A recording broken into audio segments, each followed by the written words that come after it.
장애인 문화복지신문 제253호 제7면 기사입니다. 대한적십자봉사회 부천지구협, 부천시의 코로나19 재확산 극복 위한 자가격리자 생필품 200박스 지원. 부천시는 지난 24일 대한적십자봉사회 부천지구협의회, 회장 이순길, 이하협의회에서 코로나19 재확산 극복을 위해 자가격리자 생필품 세트 200박스를 기탁했다고 밝혔다. 협의회는 코로나19 재확산으로 다시금 늘어나고 있는 부천시 자가격리자에게 생필품 지원을 통해 극복 의지를 전달하고자 기부를 결정했다. 협의회의 생필품 지원은 지난 2월 부천시의 코로나19 첫 확진자가 발생한 이후 지속적으로 이어져 왔다. 지금까지 협의회를 통해 생필품 총 700박스가 전달됐다. 시는 전달받은 생필품 세트를 코로나19 재확산으로 아무런 준비 없이 자가격리에 들어가게 된 자가격리자들에게 전달할 예정이다. 이순길 협의회장은 코로나19 재확산으로 다시금 힘든 시기가 다가온 것 같아 마음이 아파온다며 오늘 지원하는 생필품이 자가격리자들에게 조금이나마 힘이 되길 바란다고 말했다. 시 관계자는 코로나19가 최근 급속히 재확산하는 어려운 가운데 대한적십자봉사회 부천지구 협의회의 지원 물품이 자가격리자들에게 큰 힘이 될 것이라며 지원 물품은 자가격리자들에게 잘 전달하겠다고 말했다. 부천시 코로나19 확산 예방 방역 물품 전달식 개최. 부천시는 지난 26일 크로바 주식회사 대표 마태근과 CMS 코리아 주식회사 대표 이정호에서 코로나19 확산 예방을 위한 방역 물품을 기부했다고 밝혔다. 올해 설립된 크로바와 CMS 코리아는 각각 마스크와 살균 소독제를 생산하는 부천시 관내 제조업체다. 두 기업은 최근 악화된 코로나19 상황을 극복하기 위해 노력하는 부천시를 응원하고자 덴탈 마스크 1만 장과 살균 소독제 550통 기부를 결정했다. 전달식에 참석한 이정호 CMS 코리아 주 대표는 코로나19로 모두가 힘든 시기이지만 우리의 작은 기부 활동이 부천시의 코로나19 극복에 조금이나마 도움이 되었으면 좋겠다며 앞으로도 부천 시민을 위한 공익 활동에 적극적으로 참여하며 지역사회와 함께 성장하는 선한 기업으로 기억될 수 있도록 노력하겠다고 말했다. 신낭현 부시장은 코로나19의 급격한 확산으로 방역 물품의 수급이 어려운 상황에서 이번 물품 기부는 부천 시민에게 큰 힘이 될 수 있을 것이라며 기부받은 물품은 꼭 필요한 분들과 기관에 전달될 수 있도록 최선을 다하겠다고 말했다. 기부된 물품은 코로나19 확산 예방을 위해 관내 자가격리자 및 코로나19 대응부서 등에 배부될 예정이다. 한편 CMS 코리아 주는 부천시 자원봉사센터와 연계하여 코로나19로 어려움을 겪고 있는 지역 내 소상공인을 위한 무료 방역, 소독 등 사회공헌 활동을 계획하고 있다.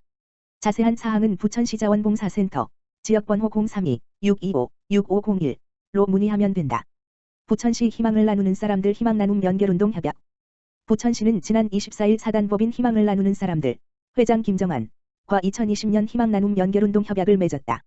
이번 협약으로 4.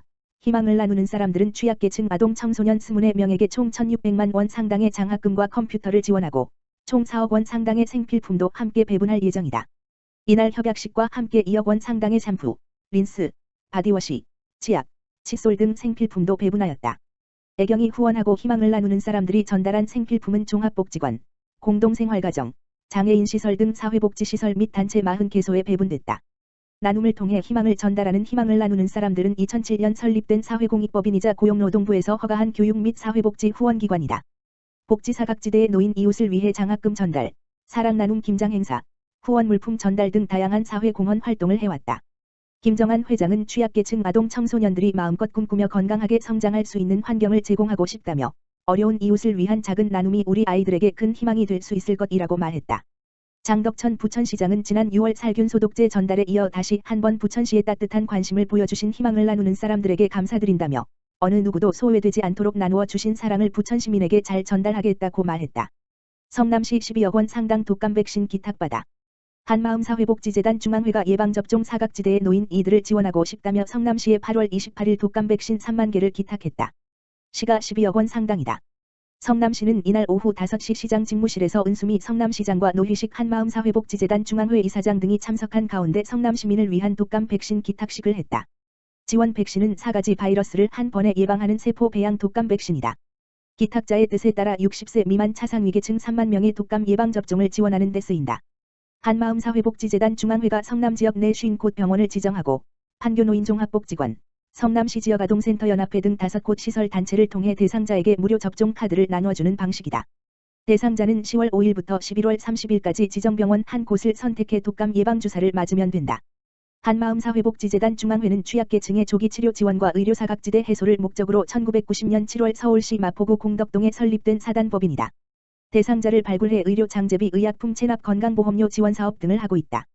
성남시는 이번 독감 백신 지원과 별도로 오는 9월 22일부터 연말까지 생후 6개월 이상 영유아, 초, 중, 고등학생, 임산부, 만 60세 이상 어르신 등 36만 2,647명, 추산을 대상으로 독감 무료 예방접종 사업을 편다. 사업비 59억 6,815만원, 12-31억 2,107만원 포함을 투입하며 현재 독감 백신 확보 중이다. 성남장복, 커피창고와 장애인 직업훈련 및 취업 지원을 위한 업무 협약 진행. 성남시 장애인 종합복지관, 관장 최정환, 이하 성남장복, 과 커피창고, 대표 김유리는 장애인 직업훈련 및 취업 지원을 위해 8월 26일, 오후 2시에 성남시 장애인 복지관 1층 강당에서 업무 협약, 마우를 체결했다. 커피창고는 장애인에게 안정된 일자리를 창출하고 사회통합 기반을 조성하고자 현재 장애인 4명, 2020.5월 기준을 고용하고 있으며 장애인 중심의 직업 환경을 갖추기 위해 장애인 표준 사업장을 준비 중에 있다. 이 협약을 통해 성남장복은 장애인의 전문적인 바리스타 교육과 인재 양성, 장애인 일자리 창출에 있어 커피창고와 상호 신뢰 및 협력을 바탕으로 장애인의 직업 재활과 자립을 도모한다. 김유리 대표는 성남시 장애인 종합복지관과 협력하여 장애인에게 물리적, 정서적으로 친화적인 작업 환경을 조성할 수 있도록 하고 기업의 사회공헌 활동을 더욱 확대하겠다고 했다.